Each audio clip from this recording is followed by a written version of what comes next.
Hey everybody, hey, welcome to Visual Communication in the Media. My name is Adam Brzezinski. It's a pleasure to see each and every one of you. I hope you're excited. Welcome to Term 2 of Summer 2024. Really excited to have you all here, and you're probably wondering, what is this class and how is this important to me? Well, it's really interesting you say that because we see visuals every day, right? So we see them in movies, we see them in advertisements, we see them in books, we see them in print, we see this in media, we even see it in social media, we see it everywhere. And without visuals, we can't communicate. And yes, we communicate audibly, but what if we couldn't hear anything? And surprisingly enough, in early technology and everything, there was no audio. It was nothing but communicated visually. And to this day, we communicate so much more visually than we do audibly, no matter what we use. And I'm not talking about just like some of the visuals that we run through. We actually see words, symbols, signs, little things all over the place, and how it's important to communicate those elements. We see these in video games where we see icons and iconography used to teach people how to use these systems.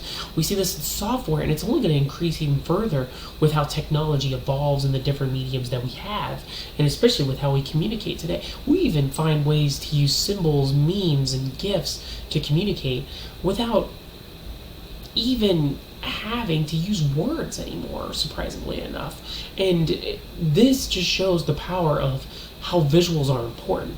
And you may think, well, how does this pertain to my career? And for example, so say for example you're a nurse and you see certain codes and visuals that pop up that need to tell you what type of emergency it is. Those are visuals. And if you need to create training values or systems in place to where you have to learn these codes and go about this, you need to find a way to teach your people how to use this. And that's why visuals are important. No matter what industry you're going to use visuals to either promote your business, create your products, or create training modules or systems out there that are going to help people use them, understand, to do their job. There's so many things out there, it's insane, and you're going to use visuals to communicate in some aspect. And that's why it's important with visuals, and why you may not understand, but visuals are very important for communication.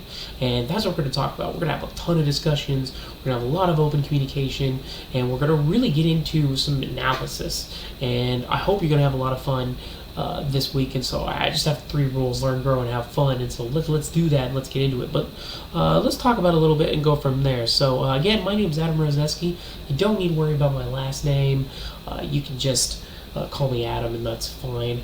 We're all adults here. However, just to give a little bit of background, I actually am a teacher full-time as a high school teacher, but I run the entire game design program for my school.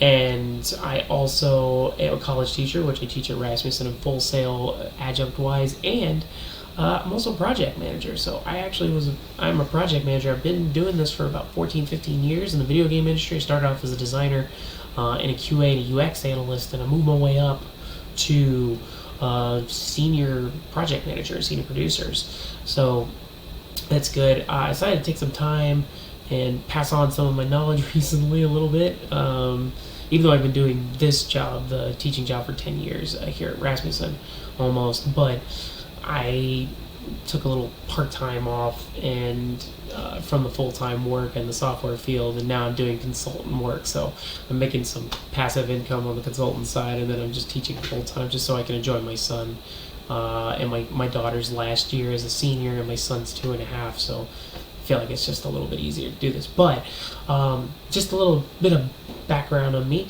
I started all sorts of jobs. I tried to be an NHL goalie growing up in surprisingly enough, I grew up in Texas, but my family was Northerners, and they taught me hockey, and I ended up being a really good goalie, and I tried to be a professional and played for Penn State, but then I tore my knee out.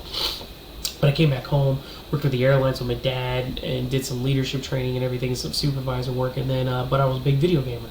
Played a lot of RPGs. I was an MMO gamer and a driving simulator gamer.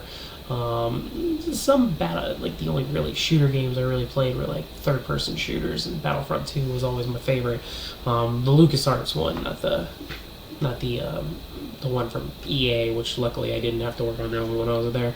But I competed in multiple MMOs. I was a big PvP gamer, especially like in EverQuest, WoW, and Lord of the Rings, and Aeon, and Knights of the Old Republic. And I wanted to get into gaming, but I wanted to not be a competitive gamer. I wanted to be a designer. I wanted to be a creator. And so I ended up going to UCF in Full Sail. I got my master's in project management at UCF. I got my master's in game design at Full Sail, and I also got my bachelor's degree at Full Sail as well for entertainment business. And then I ended up getting picked up by a few studios. I started off in a student studio called GP Games. I was their internal producer, and then their senior internal producer. Then I ended up moving to Activision for a little bit. It was my first QA job. Worked on Call of Duty, then went to EA. Worked for EA for 4.5 years as a UX designer and a UX analyst. Bounced around all over the place. Started out in Battlefield. Worked my way up to The Sims, Plants vs. Zombies, and then I ended up moving to Vancouver for a year. Worked on FIFA, NHL. That was a close one to my heart. And then also Dragon Age. I was responsible for the tutorials in Dragon Age Inquisition. Then I moved to Tiburon in Orlando, stayed there for a couple years, worked on Madden, Tiger, all those games over there, NCAA, 14. And then in 2016, I ended up helping out I wanted to do some startup studios, so I worked with an old teacher of mine at Burnout Game Ventures, tried to create their user experience labs. And then worked at Universal for a while, trying to train up my leadership as a supervisor and a manager. Then I got picked up by a couple small studios, and then Wason for their VR development. And then I did a last stint with a military simulation company as their director of production, their senior producer for managed about 120 people and over, like 30 projects over there.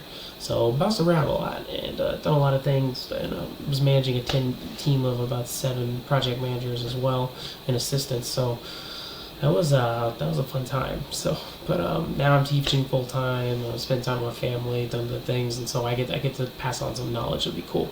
But not only that, worked on over 40 games in my career and a bunch of simulation projects and VR projects. So definitely bounce around. If you need any information or want to figure out how to get into the game industry, I'm your guy. But let's talk about the type of assignments we're going to run to. So of course you have your discussions. Those are always going to be due on Tuesday. Their initial post and reply post due on Saturday. Even though the calendar only gives it like one date, you do have 2 assignments for that, your initial post and your reply post. I do grade them separately, so keep that in mind. And you can tell by the rubrics, and that'll show, like, if you only do your initial post, you only see 10 points.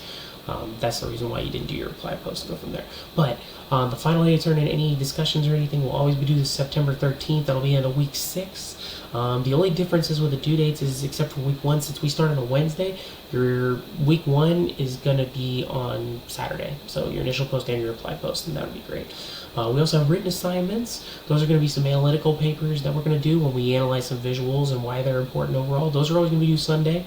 Make sure you turn them in on Sunday, because once it's Monday, they're going to be late. Final day to turn in any work will be September 13th as well. It'll be Friday on week 6. And don't worry, I'll give you a bunch of announcements to go there. But we have live lectures. They're always going to be on Tuesday each week. And they're always going to be at 6 p.m. Eastern, 5 p.m. Central. However, except for week 1, that's going to be on Thursday. Take a look at the announcements.